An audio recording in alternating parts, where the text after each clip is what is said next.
Ini adalah kisah yang mustahil. Aku mempunyai rencana, organisasi yang mengirimku juga mempunyai rencana dan Allah adalah sebaik-baik pembuat rencana. Ketika remaja, saya sudah tertarik dengan kelompok yang berisi orang-orang yang membenci Islam. Mereka ini bekerja di Departemen Pemerintahan Negara dengan satu agenda khusus yaitu menghancurkan Islam. Mereka memanfaatkan posisi untuk mempengaruhi kebijakan negara Amerika terhadap semua yang ada hubungannya dengan Islam. Salah satu anggota dari kelompok ini mendekatiku. Dia melihat potensi dan semangatku, kemampuanku berbicara di depan umum dan peduli untuk menyuarakan hak-hak perempuan. Dia menyarankanku untuk mengambil kuliah dari Ilmu Hubungan Internasional Timur Tengah. Setelah lulus, dia menjamin saya langsung bisa bekerja di Kedutaan Amerika di Mesir. Laki-laki ini ingin aku memanfaatkan posisiku untuk mempengaruhi perempuan Mesir agar terjadi gerakan perempuan Mesir yang menuntut hak-haknya. Menurutku ini ide yang bagus. Aku melihat sendiri di televisi, perempuan Mesir dalam kondisi ditindas dan tertindas. Aku ingin menyelamatkan mereka dengan kebebasan menuju cahaya kebebasan abad 20. Berangkat dari niat ini, aku pun mendaftar kuliah dan memulai pendidikanku. Di perkuliahan, aku belajar Al-Quran, hadis, dan sejarah Islam. Aku pun mempelajari cara memanfaatkan pengetahuan ini untuk merusak Islam. Aku pun mengasah kemampuanku untuk mengolah kata agar seolah-olah merekalah para perempuan Mesir yang mengucapkannya. Karena sungguh, kata-kata adalah senjata yang sangat berharga. Tapi semakin saya mempelajari Islam, saya semakin penasaran, dan ini cukup membuatku takut. Untuk meredakan rasa takut ini, aku pun mengambil kelas kekristenan. Aku memilih kelas yang diajar oleh profesor dengan reputasi bagus dan mempunyai gelar PhD di bidang teologi dari Universitas Harvard. Aku merasa berada di tangan orang yang tepat, dan ya aku memang berada di tangan orang yang tepat, tapi bukan seperti yang aku bayangkan. Ternyata profesor ini adalah penganut Kristen Unitarian.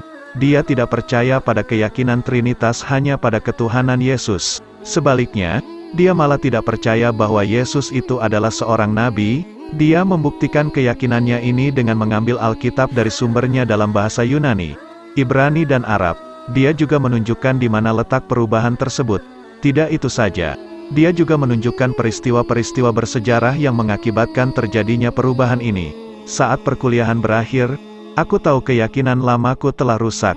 Tapi, saat yang sama aku masih belum siap untuk menerima Islam. Waktu pun terus berjalan.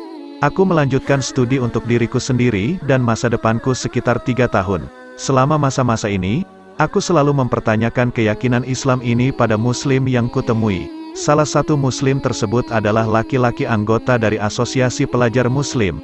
Alhamdulillah, dia melihat ketertarikanku pada Islam. Dia pun mengupayakan waktu pribadi untuk mengajariku Islam. Di setiap kesempatan yang ada, dia selalu berdakwah padaku. Semoga Allah mengaruniakan pahala Anda. Suatu hari, laki-laki ini menghubungiku.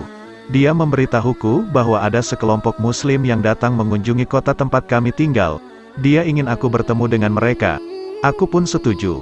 Kami bertemu habis Isya di satu ruangan yang berisi minimal 20 laki-laki di dalamnya. Mereka menyambutku dan mempersilakanku untuk duduk di depan. Aku berurusan dengan seorang laki-laki Pakistan yang sudah cukup lanjut. Masya Allah, Bapak ini benar-benar menguasai materi Kristen dengan baik. Kami menyampaikan tentang berbagai hal baik dari Bible dan Quran hingga subuh selanjutnya. Di titik inilah, dia melakukan sesuatu yang belum pernah dilakukan siapapun sebelumnya. Dia mengundangku untuk masuk Islam. 3 tahun aku mencari dan mempelajari Islam. Belum ada satupun yang pernah mengundangku untuk masuk Islam. Aku diajari tentang Islam, berargumen tentangnya bahkan menghina agama ini, tapi tidak pernah ada sebelumnya orang yang mengundangku untuk masuk Islam. Jadi ketika Bapak ini mengundangku, rasanya seperti gayung bersambut. Semua terlihat masuk akal. Aku tahu bahwa inilah saatnya. Aku pun tahu bahwa inilah kebenaran, jadi aku harus membuat keputusan. Alhamdulillah, Allah membuka hatiku sehingga aku pun berkata, ya, aku ingin menjadi Muslim. Saat itu juga, Bapak ini menuntunku mengucap kalimat syahadat baik dalam bahasa Inggris maupun dalam bahasa Arab. Aku bersumpah demi Allah, saat mengucap syahadat itu ada sensasi aneh yang kurasakan, rasanya beban yang sangat berat dan besar di dada ini terangkat. Aku pun menarik napas panjang seolah baru pertama kali itu aku bisa bernapas. Alhamdulillah Allah memberiku hidup yang baru, bersih, dan kesempatan untuk masuk jannah. Aku berdoa agar harapan dalam mimpi hingga akhir nanti aku pun mati kondisi sebagai seorang muslim. Amin.